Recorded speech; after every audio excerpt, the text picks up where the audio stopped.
they regard the inhabitants of the Jewish state of Israel as settlers.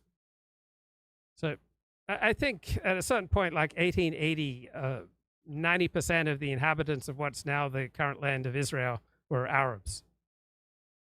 The Palestinian movements, right, they take on the Vietnamese narrative, and they argue that Israel, which used to be regarded as a beset, heroic nation, right, it's an imperialist base nation carrying out a program of colonization and dispossession. So people never emerge out of the earth, right? So whenever a people set up an organization and protect a certain territory, right, they've usually had to displace other persons, or certainly to protect their territory from the incursions of others. So the communists and the Palestinians would say, look, the whole crux of the Palestinian problem is the piecemeal conquest and continued seizure of the entire country by military force. Well, the country was seized by a more intelligent and more effective group, and the less intelligent and less effective were evicted from the land. More effective people tend to seize more of life because the strong take what they want and the weak endure what they must. So it's this forcible dispossession, displacement of the bulk of the indigenous population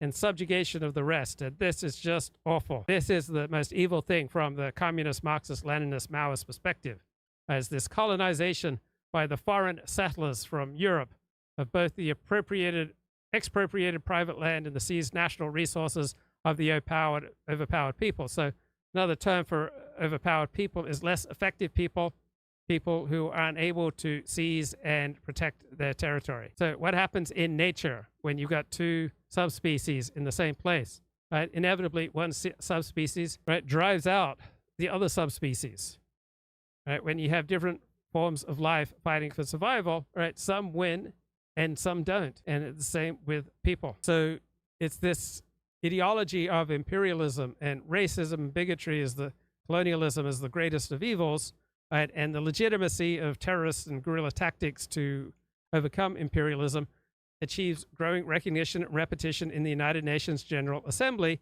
because you've got increasing numbers of decolonized nations. So you get a whole series of General Assembly resolutions asserting that Zionism is racism and that racism is bad, that all people have the right to self-determination, except when that's inconvenient for these people, especially those fighting alien domination, right? And this term, alien domination, was created to cover the Palestinian situation.